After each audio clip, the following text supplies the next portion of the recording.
forces peuvent en profiter pour essayer de déstabiliser dama ne heure bu instabilité amee rek nit ñi dañ ciy profité pour def ci et le PASTEF à l'époque était le principal responsable par rapport à ça loolu laa gëm man. oui tey Ousmane Sonko mooy premier ministre démb xamle na ni waxtaan bu yàgg ak naataangoom bu Maroc ngir ñu xool naka la ñuy def ba gën a dëgëral diggante Sénégal ak Maroc face à ce que certains appellent crise ndax finalu Coupe d'Afrique bi ma lay félicité waat. En tant que champion d'Afrique pour la Nouvelle Étoile di féliciter encore tous les Sénégalais wax na itam ne convoqué nañu d'un commun accord la commission mixte entre les deux pays prévue du 26 au 28 janvier à Rabat pour yow loolu mooy effectivement li ñu waroon def face à lii xew tey nar a yëngal diggante ñaari réew yi nga xam ne seen ay relations comme ni mu ko waxee weesu na le sport dem na ci ay domaines yu bëri yoo xam ne ñaari réew yëpp a si am njëriñ c'est ce qu'il fallait faire. Je félicite c'est pas mal de le faire mais on aurait dû anticiper. La proactivité c'est la marque des grands États et des grands hommes d'État. Gouverner c'est prévoir. waroon nañ waajal man yëguma fenn waxuma amul de fu sunu réew yi jiitoo ci seen peuple yi parce que artu baa ngi doon ama les gens voyaient mercure bi di yéeg mais yëguma fenn fu ñu artoo wala fu ñu tegee des mécanismes pour éviter pour mu am débordement pour man foofu bu dee amul te gisuma ko li ma gisul mënuma ci juger État du Sénégal a tardé à réagir il fallait anticiper parce que loo ci mënta dégg itam ñun ñoo demoon finalu ji ñun ñoo demoon ci dëkki jàmbur waroon nañ préparer pour mën a waxtaan ak réew moomu donte sa sport la woon fédération ngi doon def liggéeyam ministre des sports mais la diplomatie aurait dû prévaloir pour ñu waxtaan pour sauvegarder les liens séculaires qui nous lient à ce pays frère mais lii mu def c'est à saluer mooy yoon bi oui il faut apaiser c'est vrai que cette rencontre mixte là gëjoon na am depuis 2023 je crois 2013 plutôt à Dakar le fait que ñu revivier ko lu baax la le fait que le premier ministre def déplacement bi dem fi lu baax la ñu waxtaan ak Maroc parce que c'est un pays frère quoique sur le plan sportif on peut pouvoir reprocher à la fédération man dama naan kaaf sa plus ou moins parce que bu ñuy juwaat la léegi-léegi c'est vrai que le peuple marocain comme le peuple sénégalais c'est un peuple émotif qui a voulu par tous les moyens faire gagner son équipe il y a des écarts maa ngi ciy dégg aussi des débordements au plan de nos peuples mais nañ xam ni mu amee ay marocains yu nekk Sénégal noonu la amee ay sénégalais yu nekk Maroc diggante bi dara xaju ci lu dul jàmm dox ko ak wax ko moo tax l'attitude du premier ministre pour apaiser donte pour man waroon nañ artu ci njëlbeen avant finale bi baax na nañ ci dox nañ ko ci gunge inviter tous les autres aussi ñu bañ a topp la pression waaye ñu bàyyi gët aussi suñu doom yi ñu fa jàpp te ñu teg leen loxo ñu taxawaay ferme boo xam ne nii itam dañ leen di bàyyi ñu dellu si suñu réew ñu veiller aussi Sénégal yi fa nekk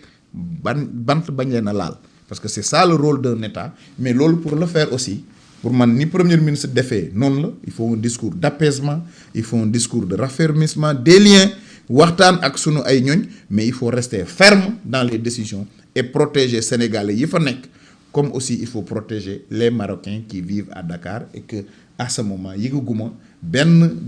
jëf bu ñaaw may saluer aussi le peuple sénégalais ci maturité boobu mais di demander à nos États à notre représentation diplomatique d'être beaucoup plus vigilant sur les Sénégalais surtout ñi ñu jàpp ak dégg naa ko voilà war leen juger le 4 février ils ont comme ce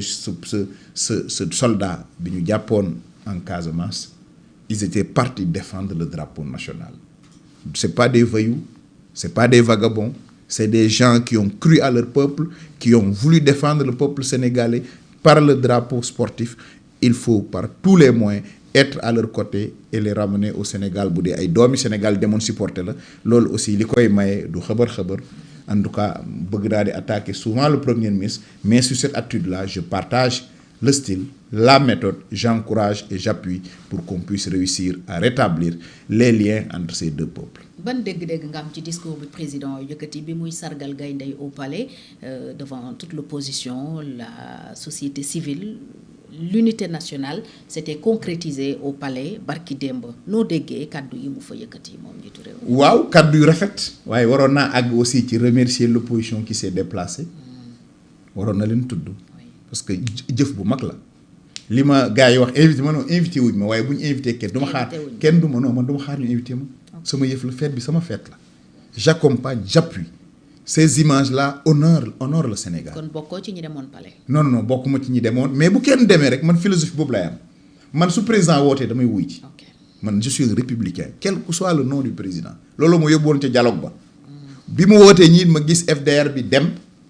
je les encourage je les félicite loolu mooy posture républicaine du tee fa nga nekk ak la nga gëm nga nekk ca gëw ma gedd man doomi Ablaye Wade la gëw ma chaise vide président loolu mu woote jógu ci itam xëy na yéex na di ko matérialiser mais bu dee ci discours fin d'année bi wax na ko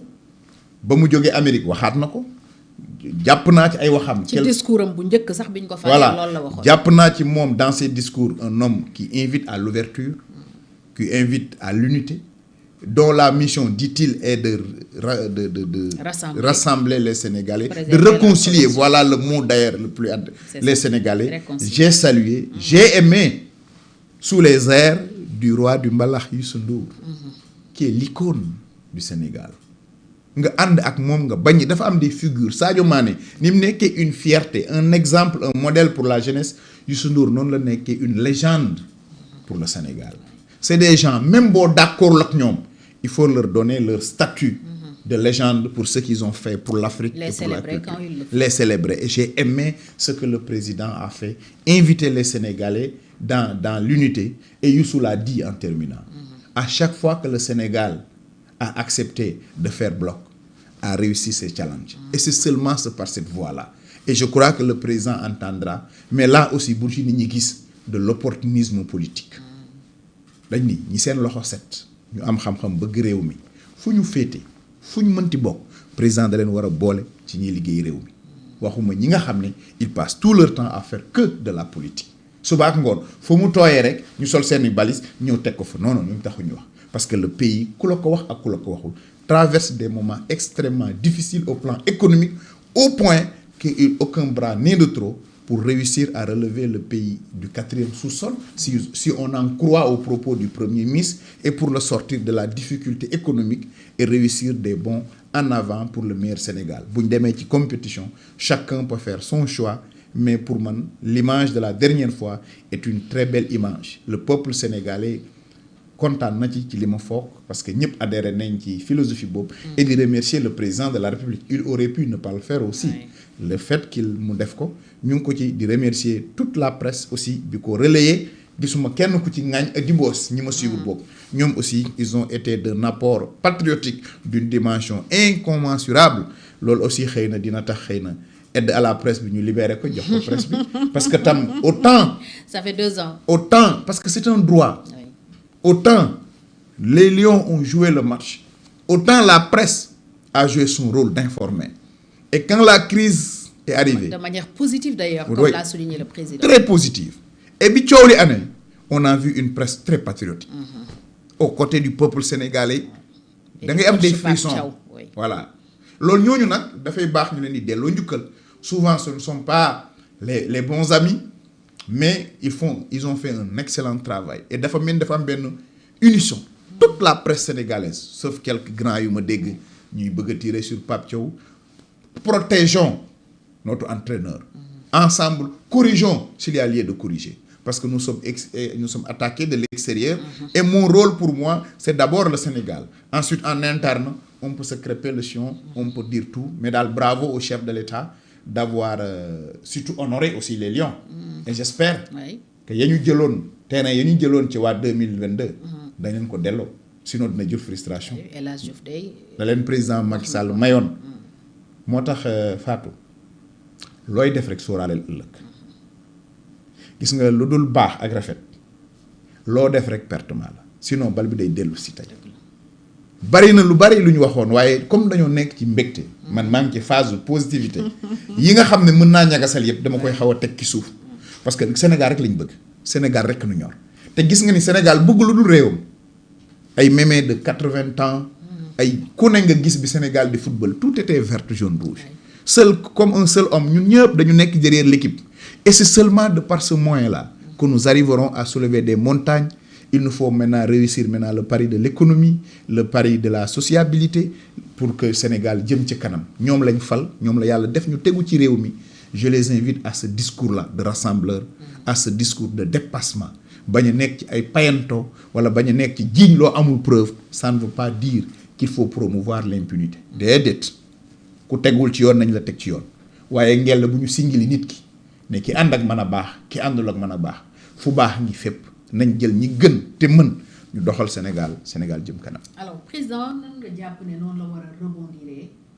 ci li mu am barki dem mu palais mooy dajale toute l'opposition, la société civile, toutes les forces vives de la nation comme ni ñu koy waxee ban acte la war a poser